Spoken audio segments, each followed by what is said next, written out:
하나, 둘, 셋. 안녕하세요. 나는 심리극 디렉터이다. 에서 초대 손님을 모셨습니다. 바로 이수정 선생님을 모셨습니다. 선생님, 안녕하세요. 안녕하세요. 네, 안녕하세요. 반갑습니다. 반갑습니다. 이수정입니다. 네, 선생님 반갑습니다. 네, 선생님, 인터뷰 이제 시작을 했는데 처음에 많이 긴장되신다고 네, 하셨어요. 긴장이 많이 되네요. 어, 근데 막상 또 큐가 들어가니까 또 긴장한 느낌이 조금 줄어드는 것 같아요, 선생님. 좀 아닌 척한 게 티가 나나요? 네. 네, 이젠 그 유튜브로 이수정 선생님을 또 처음 만나는 분도 계실 테니까요. 이제 네. 선생님 소개 부탁을 드릴게요. 전남 광양의 차오름 마음성장연구소 소장으로 있는 이수정입니다. 만나서 반갑습니다. 네, 환영합니다. 선생님, 오픈하신 지 얼마나 되셨을까요? 작년 7월에 정식으로 등록을 해서 아직 새내기 연구소 소장을 하고 있습니다. 그래도 새내기라고 하셨지만 이 심리극이나 역할극, 다양한 프로그램을 여러 기관에서 이미 활발하게 하셨기 때문에 또 제가 알기로는 작년인가요? 큰 상도 받으셨다고 들었어요. 작년에 상을 받게 됐고요. 이제 그냥 감사패로 지금 법무부 순천 청소년 꿈키움 센터에서 역할극 강의하고 있는데 강사분들께 이렇게 감사패를 하나씩 주셨더라고요. 그래서 그거를 하나 블로그에 자랑으로 올려봤습니다. 네. 같이 이제 심리극을 하는 동료로서 너무나 뿌듯하고 너무나 기뻤어요, 선생님. 요새 선생님 그 근황이 좀 어떻게 되세요? 최근에 조금 이제 프로그램은 아무래도 좀 단발적이니까 좀 정기적으로 뭔가 일을 했으면 좋겠다 싶어가지고 스마트 심센터에서 음. 인터넷 스마트폰 과의존 예방교육 이런 것도 같이 지금 활동하고 있고 프리랜서 한지 시간이 좀 지나다 보니까 어떤 한 가지 주제가 아니어도 굉장히 다양한 주제로 또 역할극을 접목하거나 아니면 그 주제만으로 이제 강의를 나가기도 해서 지금 강의 때문에 사실 강의 원고 만들고 자료 만들고 하느라 정신이 없기는 해요. 음. 4월부터 성수기가 시작이 되니까 정신이 없는 하루하루를 보내고 있습니다. 네. 이제 한 연구소의 대표로서 네, 출발하신 지 시간이 좀 흘러서 또 네, 많은 기관에서 이순 선생님을 또 모시고 여러 역할극 프로그램들을 하고 계시고 또 준비하느라 바쁘게 또 지내고 계시는 거네요. 네, 그런 것 같아요. 아무래도 이제 연결해 주시는 부분들도 있고 또 조금씩은 작년에, 재작년에 했던 곳에서 다시 연락이 와서 또 가기도 하고 음. 그래서 더 기분이 좋은 하루하루를 보내고 있습니다. 나는 심리극 디렉터이다라고 인터뷰 요청을 드렸었는데 좀 어떠셨을까요? 사실은 한 저한테 오려면 한 50번째 순번 이후겠구나 이제 생각을 하고 기대를 하고 있지 않았어요. 근데 또 이제 배지석 선생님께서 이렇게 연락을 주셔서 처음에 이제 아직 제 차례가 아닙니다. 이렇게 거절을 했는데 또 이제 선생님 의도대로 이제 통화를 하면서 그러겠구나. 사람들은 꼭 이렇게 경력이 오래되거나 많이 심리극을 한 사람이 아니고도 또 어떻게 심리극 디렉터가 되어 가는지 또 이 사람만의 심리극은 어떤 느낌일지 이런 거에 대해서 또 소개를 하고 싶다고 하셔서 그렇다면 제가 할 수 있겠다 하는 생각을 하고 하겠다고 이야기를 드렸는데 그래도 찍는 거는 제가 긴장이 되네요. 경력이나 뭐 이 전문가 자격에 대한 급수나 그런 걸 생각하신다면 많이 이게 기다려야 한다고 생각을 하셨나 봐요. 네, 한 50번째는 넘어서 한 100번째는 돼야 되지 않을까 이렇게 생각을 했어요. 뭐 교수님들이나 뭐 수련 감독급 선생님들, 1급 선생님들 뭐 꽤 많은 분들이 활동을 하고 계시기 때문에 제 차례는 훨씬 더 이후라고 이제 생각을 했거든요. 음. 심리 디렉터로서 성장하는 이야기, 또 지금까지 걸어왔던 모습에 대해서 이 유튜브를 보는 많은 구독자분들이 많이 궁금해 할 것 같고요. 또 이수정 선생님에 대해서 평상시 궁금하셨던 많은 분들이 이 영상을 통해서 정보를 얻으셨으면 하는 바람에 제가 이수정 선생님을 초대해 드렸습니다. 네. 제 이야기가 여러분들께 그리고 배지석 선생님께 도움이 됐으면 좋겠습니다. 초대 네, 감사합니다. 네, 감사합니다. 이제 선생님 심리극 하신 지 그래도 시간이 많이 흐르셨는데 어떻게 심리극을 만나셨을까요? 처음에 제가 심리극을 만난 거는 그 2009년도에 박희석 교수님께서 조선대학교에 출강도 하시고 심리극으로 간단한 이제 워크숍을 진행을 하셨어요. 그때 이제 교수님들께서 우리 학과생들은 모두 참여해서 심리극에 대해서 한번 경험을 해보면 좋겠다 하는 취지로 교수님을 처음 만나게 됐고 그날 또 우연치 않게 제가 주인공을 하게 되었어요. 그래서 제 안에 있는 외로움에 대해서 다루게 됐고 또 심리극으로 외로움을 다루다 보니 또 가족 관계 이런 것들까지도 되게 편안하게 이야기를 하고 또 많은 분들이 제 이야기에 연극처럼 이렇게 꾸며주시고 하는 것들이 굉장히 저한테 강렬하게 남아서 심리극의 매력에 빠지게 되었던 것 같습니다. 음, 우연히 박희석 교수님을 만난 심리극의 만남 안에서 뭔가 강렬한 경험들을 느끼신 것 같아요. 네, 막 소리도 질러보고 또 내 이야기도 하는 것도 또 창피한 것도 있긴 했지만 그 순간만큼은 전혀 이제 창피하지 않고 아, 모두가 나의 이야기를 이렇게 귀 기울여 들어주고 모두가 한 마음으로 이야기를 해주는구나. 그런 경험들이 굉장히 강렬했던 것 같아요. 음, 그때는 심리극 주인공으로서 우연히 심리극을 만나셨다면 이제는 심리극을 실천하는 또 다른 길을 걸어서 지금까지 오신 것 같은데요. 이렇게 심리극 디렉터로 성장하시기까지 어떤 과정을 거치셨을까요? 그때 이제 2009년도에 교수님께서 그렇게 워크숍을 하신 다음에 학과 동아리로 심리극 동아리가 만들어졌고요. 그때 활동을 조금 하다가 또 연극이라는 제 마음 안에 품고 있던 또 다른 꿈이 또 연결이 되면서 조선대 안에 활동하는 동아리로 극예술연구회까지 연결이 돼서 또 연극 생활도 잠깐 해보게 되고 그런 부분들에서 제가 하지 못한 것도 이룰 수 있게 되고 또 너무나 하고 싶었던 것들을 또 마음껏 대학생 때 해보게 되고 하면서 정식 수련 과정까지도 연결이 된 것 같아요. 이제 정식 수련은 학과를 졸업하고 나서 할 수 있기 때문에 13년도부터 시작을 해서 지금까지 한 9년 차 정도 접어들었더라고요. 인터뷰 준비하면서 보니까. 그래서 내가 심리극을 만난 지 벌써 한 10년 이상이 되고 정식으로는 한 9년 정도 수련을 받으면서 또 실천을 하고 있구나 하는 생각이 새삼 들었습니다. 네, 조선대학교에 있는 심리극 동아리라면 사근사근이 맞을까요? 네, 그 당시에 이제 사근사근이 처음 만들어지게 되었어요. 그래서 3학년, 2학년, 뭐 1학년 요렇게 진행을 하다 보니까 사실은 동아리가 이제 운영되는 게 조금 어려움이 있었고 누구 하나가 이제 막 정보가 많이 있거나 경험을 많이 해봤거나 하는 게 아니어서 그때 당시에는 뭐랄까요? 그냥 소꿉놀이처럼 간단한 역할극으로 많이 진행이 됐던 게 있고 지금 후배들은 또 하셨던 선배님들이 왔다 가시기도 하고 자기들끼리 공부도 많이 해서 동아리 운영이 아주 활발하게 이루어지고 있다고 제가 전달 들었습니다. 네. 심리극을 실천하는 과정에 심리학적인 또 상담학적인 이론이나 실제에 대한 경험만 있다고 오해하고 있는데요.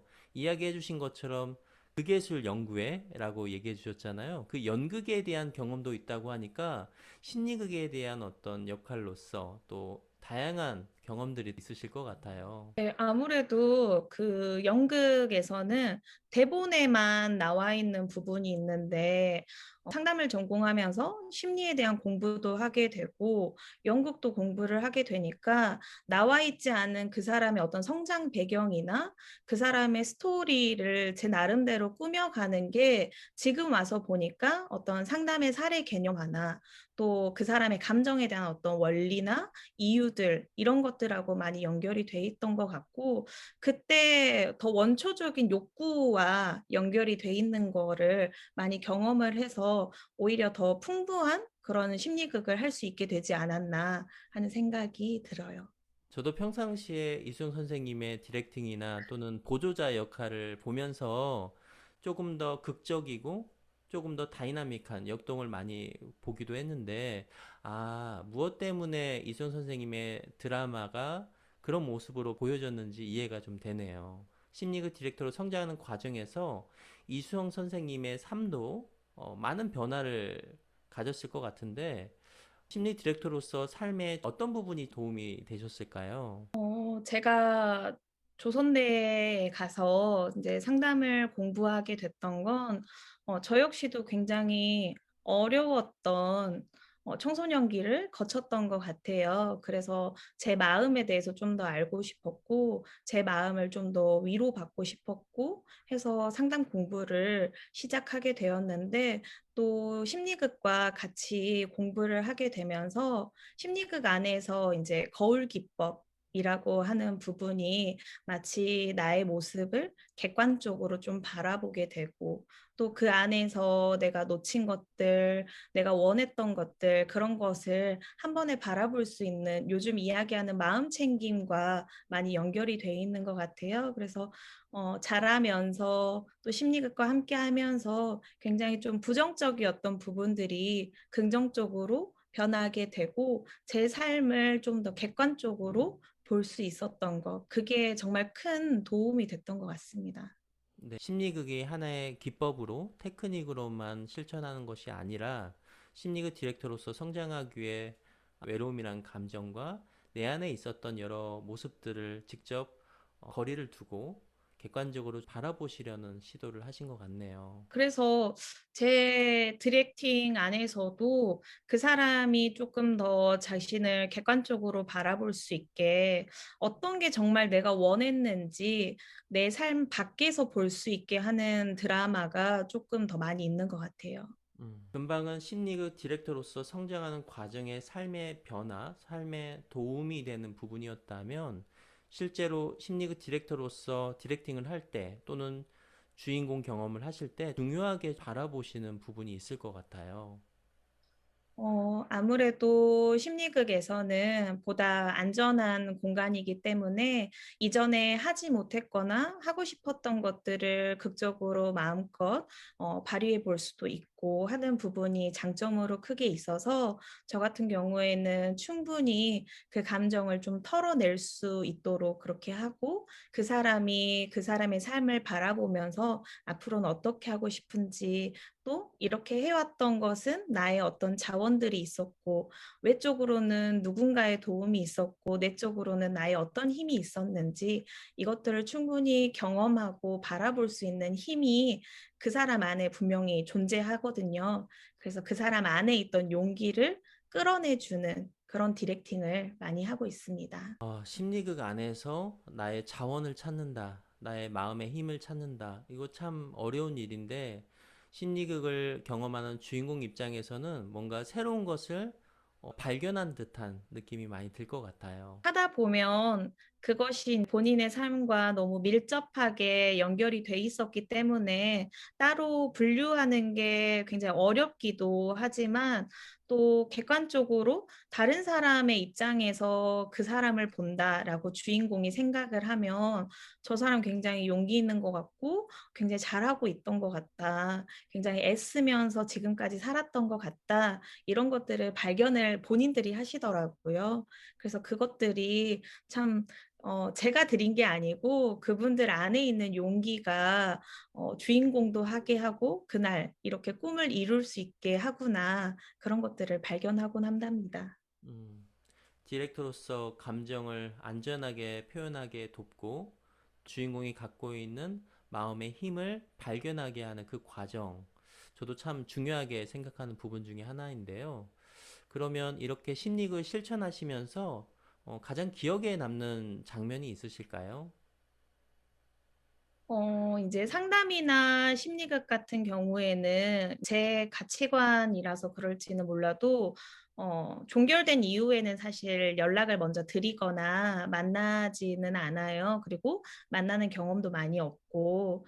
근데 기존에 사례 발표를 준비하면서 했던 심리극이 하나 있었는데, 동의를 받고 수련을 받기는 했지만 또 다른 공개 사례 발표에 발표를 하게 되니까 한 1년이 넘는 시간 후에 연락을 해서 한 번 더 동의를 구하려고 만나게 됐어요.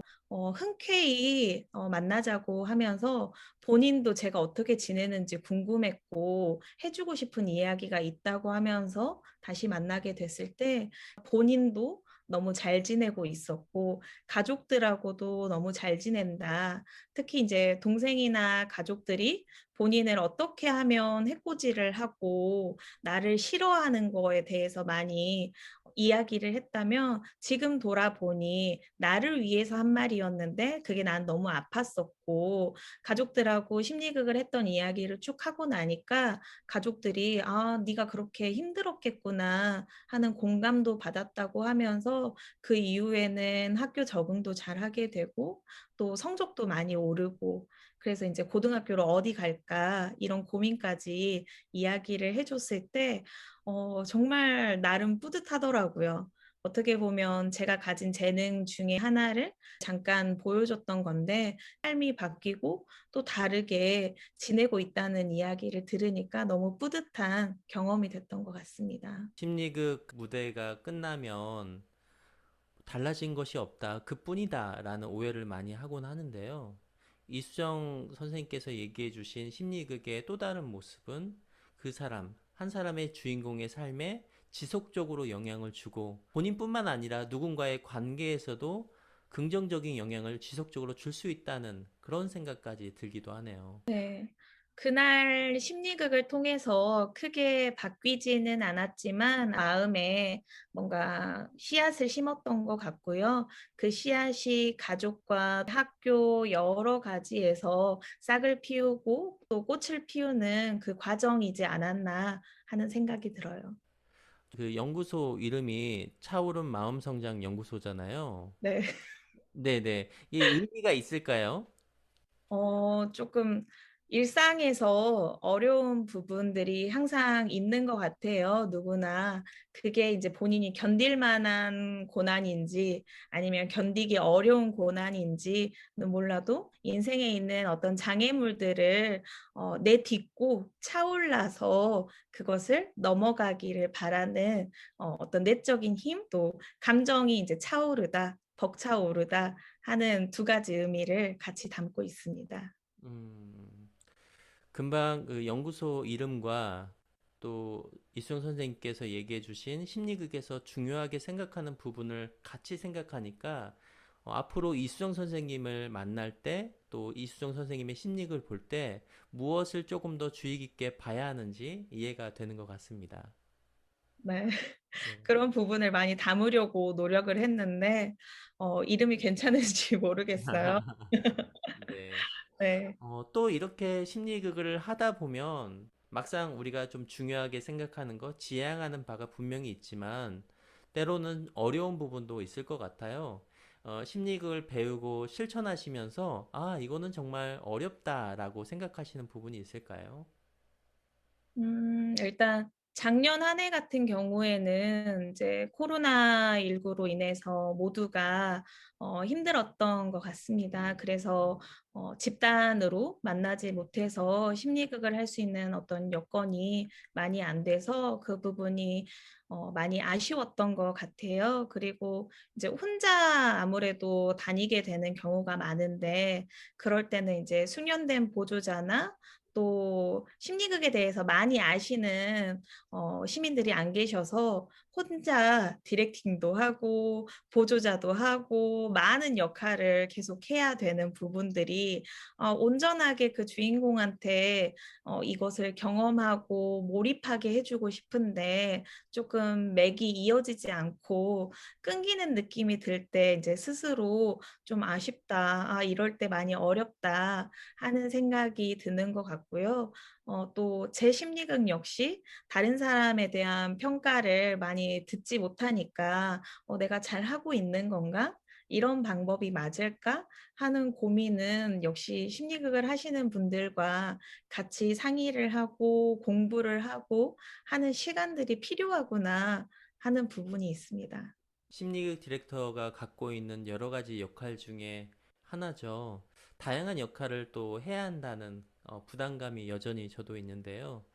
그뿐만 아니라 내가 과연 이 길을 잘 가고 있는가? 안전하고 또 효과 있고 누군가에게 영향력을 충분히 발휘하면서 심리극 디렉터라는 역할을 하고 있는가라고 물음을 던지면 때로는 스스로 답을 할 수 없는 경우도 많은 것 같아요. 저도 이수영 선생님께서 얘기해 주신 것처럼 디렉터로서 자기를 좀 바라보는 거에 대해서 다시 한번 물음을 갖고 답을 내려고 많이 노력을 해야 할 것 같습니다. 대학 시절에서 처음 심리를 우연히 만났던, 그리고 내 안에서 만났던 작은 감정들, 그리고 심리극을 배우고 실천하기 위해서 단순히 상담 이론이나 심리학적인 지식뿐만 아니라 연극에 대한 깊이 있는 접근까지 많은 시도와 노력, 현장의 경험까지 천천히 한 걸음씩 걸어오셨는데, 이제는 과거와 현재를 넘어 앞으로 이수정 선생님의 발걸음이 궁금해지는데요. 심리 디렉터로서 앞으로 계획이 있으시다면 어떤 거를 생각하고 계실까요? 현재 광양에서 활동하시는 심리극 디렉터가 많지 않아요. 그래서 이제 제가 광양에 오게 되었을 때 본계적인 심리극장이나 집단 상담이나 많이 없는 게 아쉬워서 지금 4월 29일 날 제가 공개 심리극장을 이제 만들려고 해요. 그래서 그런 부분하고 또 전남이나 전국적으로 좀 활성화가 되었으면 좋겠다 하는 바람에서 전남 광양에서만큼이라도 한 달에 한 차례에서 한 두 차례 정도는 정기적으로 심리극을 하는 공간을 조금 만들어 보고 싶은 마음이 있습니다. 광양에서 이수정 선생님을 만나고 그 안에서 심리극을 함께 하시면 너무나 좋을 것 같습니다. 인터뷰 막상 하시니까 소감이 좀 어떠신가요? 어, 사실 아직까지도 손이 떨리고 목소리가 떨리는 이 느낌을 제가 느끼고 있는데 초반에 비해서 사실 점차 이야기하면서 또 배지숙 선생님도 부드럽게 이렇게 잘 이끌어 주셔서 긴장이 점점 완화가 되고 있는 것 같아요. 요거를 심리극으로 만들어서 제가 긴장을 좀 덜한 상태에서 이거를 다시 녹화하면 어떨까 하는 순간의 어떤 바램과 또 제 뒤에 든든하게 계시는 또 많은 심리극 디렉터 분들과 저를 위해서 열심히 노력해 주시는 우리 가족들 여러분들이 있다 생각을 하고 제가 앞으로 더 심리극을 열심히 해야겠다 하는 소감이 듭니다. 저도 이수정 선생님이 오늘 인터뷰 함께 해주셔서 너무나 감사드리고요. 구독자분들에게 하고 싶으신 말씀, 어떤 말씀이든 하셔도 좋습니다. 또 마인드온 TV 심리극 정보 많이 가져가시고요. 좋아요, 구독 한 번씩 더 눌러주세요. 네, 고맙습니다. 오늘은 이수정 선생님을 만나보았습니다. 오늘 영상 보시면서 좋으셨다면 좋아요, 구독, 알람 설정 해주시고요. 다음에는 더 좋은 영상으로 또 만나요. 다음에 또 만나요. 안녕. 안녕.